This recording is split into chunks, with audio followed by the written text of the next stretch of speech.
touch. I could with just one touch. I could feel my body.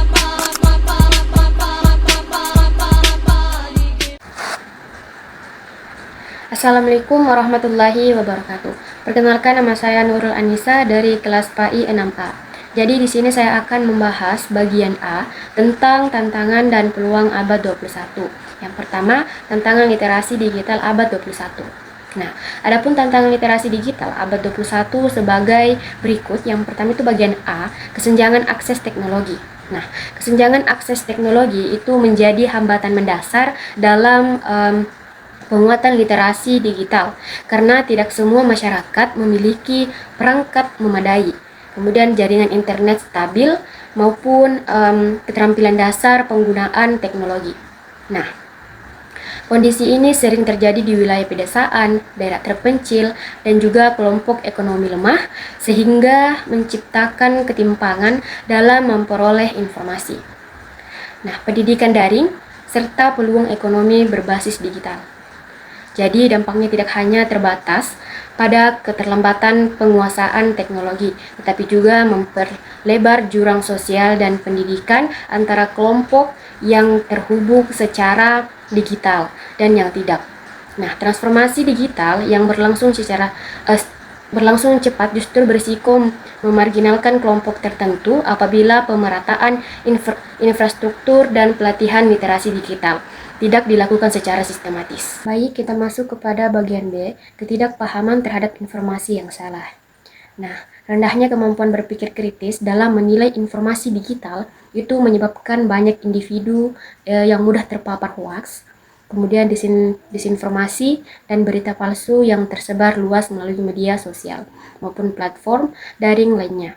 Nah, kurangnya kemampuan memverifikasi sumber, memahami konteks, serta membedakan opini dan fakta menjadi masyarakat rentan terhadap manipulasi informasi yang dapat mengaruhi opini publik dan pengambilan keputusan. Penyebaran informasi yang salah juga berpotensi memicu konflik sosial, kemudian ada kepanikan, bahkan perpecahan di tengah masyarakat. Literasi digital seharusnya tidak hanya menekankan kemampuan teknis menggunakan perangkat, tetapi juga kecakapan analitis dan etika dalam menyaring serta membagikan informasi. Selanjutnya kita masuk kepada bagian C, yaitu keamanan dan privasi data. Nah, perkembangan teknologi digital membawa risiko baru terkait keamanan siber dan perlindungan data pribadi. Nah, banyak pengguna belum memahami pentingnya menjaga kerahasiaan informasi pribadi seperti kata sandi, data identitas, maupun aktivitas daring sehingga rentan terhadap pencurian data. Nah, selain dengan pencurian data, ada peretasan penipuan digital dan penyalahgunaan informasi. Kurangnya kesadaran mengenai pengaturan privasi pada media sosial dan aplikasi juga memperbesar potensi eksploitasi data oleh pihak yang tidak bertanggung jawab. Pentingnya literasi digital perlu mencakup edukasi tentang keamanan siber. Nah, penggunaan autentikasi ganda, kewaspadaan terhadap phishing, serta pemahaman hak-hak privasi agar masyarakat mampu melindungi dirinya dalam ekosistem digital yang semakin kompleks.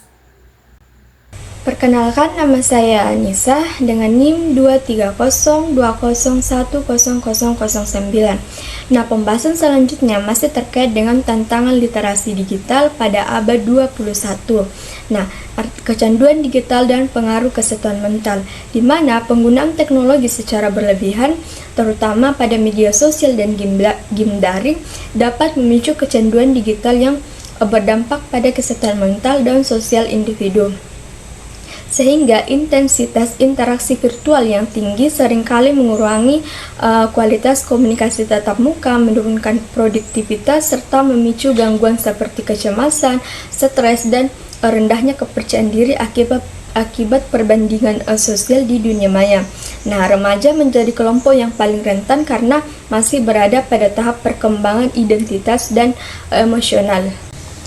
Sehingga literasi digital perlu diarahkan pada pembentukan kesadaran penggunaan teknologi secara bijak, pengaturan waktu layar, serta kemampuan menjaga keseimbangan antara aktivitas online dan kehidupan nyata.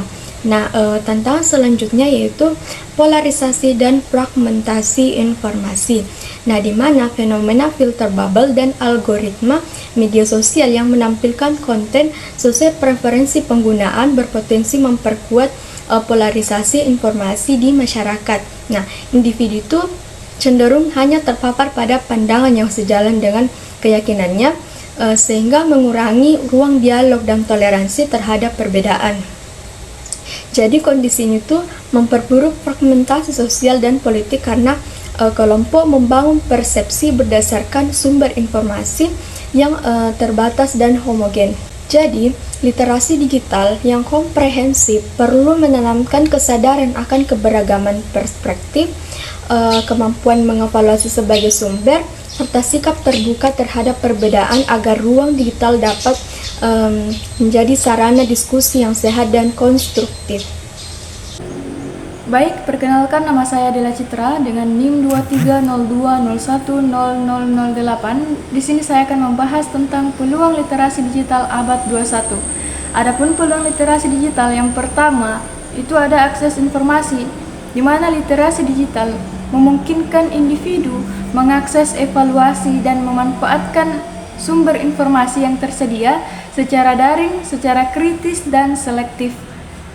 Kemampuan ini mendukung aktivitas akademik, penelitian, serta pengembangan wawasan multidisipliner sehingga individu tidak hanya menjadi konsumen informasi tetapi juga mampu melakukan analisis terhadap validitas dan relevansi informasi tersebut.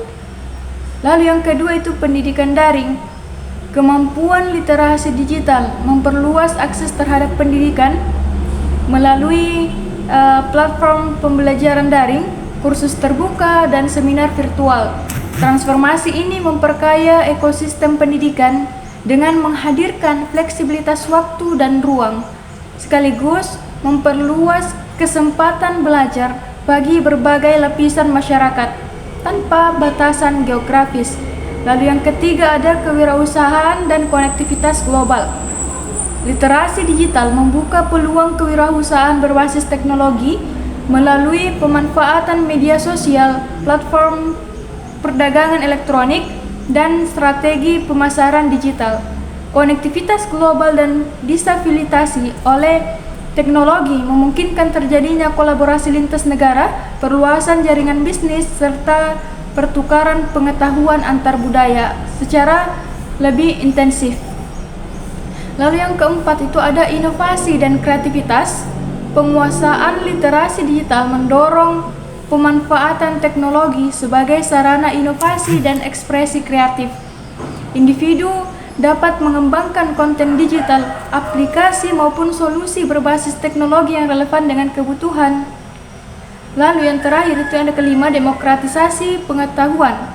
Literasi digital berperan dalam memperluas distribusi pengetahuan secara lebih merata, di mana akses terhadap sumber belajar itu terbuka dan informasi publik memungkinkan terjadinya pemerataan kesempatan pendidikan, sehingga kesenjangan informasi dapat diminimalkan dan inklusivitas sosial dapat diperkuat. Assalamualaikum warahmatullahi wabarakatuh. Perkenalkan, nama saya Pera dengan NIM 2302010012. Jadi di sini saya akan melanjutkan materi terkait dengan pentingnya literasi digital. Jadi Indonesia mengalami peningkatan pesat dalam penggunaan internet selama dekade terakhir. APCI melaporkan di tahun 2024 penetrasi internet di Indonesia mencapai 79,5% atau 221,56 juta pengguna dari total populasi 278,69 juta. Nah, terdapat peningkatan 1,4% dari periode sebelumnya. Sementara itu, pertumbuhan pengguna internet rata-rata tahunan sekitar 21% jumlah pengguna internet, naik dari 71,1 juta pada 2013 menjadi 221,56 juta pada 2024. Nah, data tersebut menjadikan Indonesia sebagai salah satu negara pengguna internet terbesar di dunia. Kekhawatiran terbesar terletak pada tingginya intensitas pengguna internet dari generasi muda yang rata-rata menghabiskan sekitar 5 jam per hari secara daring. Nah, kondisi ini menimbulkan keresahan terutama karena tingginya akses terhadap konten pornografi di kalangan anak-anak serta maraknya penyebaran hoaks dan ajaran kebencian. Kesadaran bahwa literasi digital merupakan kebutuhan mendasar di era modern harus dimiliki oleh setiap individu. Generasi yang akrab dengan teknologi memiliki pola pikir yang khas dan dituntut untuk menggunakan teknologi secara bijaksana. Kemajuan teknologi memang mempermudah komunikasi, tetapi ruang digital juga dipenuhi berbagai konten negatif seperti hoaks, radikalisme, dan juga penipuan daring. Nah, oleh karena itu, penguatan kesadaran dan tanggung jawab pribadi menjadi kunci dalam menghadapi dampak negatif tersebut. Nah, literasi digital yang baik akan melahirkan masyarakat yang kritis, kreatif, dan tidak mudah terprovokasi. Masyarakat pun tidak mudah terjebak dalam informasi palsu atau menjadi korban kejahatan digital. Nah, dengan demikian, literasi digital merupakan kompetensi yang sangat esensial di masa kini. Jadi, kesimpulannya, tantangan dan peluang literasi digital abad ke-21 itu menunjukkan bahwa perkembangan teknologi membawa dampak ganda, kesenjangan akses, hoaks, ancaman keamanan data, kecanduan digital, dan polarisasi informasi menjadi hambatan yang perlu diatasi melalui penguatan pendidikan dan kesadaran kritis. Nah, di sisi lain, literasi digital membuka peluang besar dalam akses informasi, pendidikan daring, kewirausahaan, inovasi, serta pemerataan pengetahuan yang mendukung kemajuan individu dan masyarakat. Kemudian, peningkatan signifikan jumlah pengguna internet Indonesia sebagaimana dilaporkan oleh Asosiasi Penyelenggara Jasa Internet Indonesia atau yang biasa disingkat dengan APJII memperlihatkan besarnya potensi sekaligus urgensi penguatan literasi digital. Tingginya intensitas penggunaan internet, khususnya di kalangan generasi muda, disertai maraknya hoaks, ujaran kebencian, dan konten negatif, menunjukkan bahwa pemanfaatan teknologi belum sepenuhnya diimbangi dengan kedewasaan digital. Nah, literasi digital itu menjadi kebutuhan mendasar agar masyarakat mampu berpikir kritis, menjaga etika, melindungi data pribadi, serta memanfaatkan teknologi untuk pengembangan diri dan kontribusi sosial. Jadi, penguatan literasi digital secara berkelanjutan akan melahirkan masyarakat yang adaptif, kreatif, dan bertanggung jawab dalam menghadapi dinamika era digital.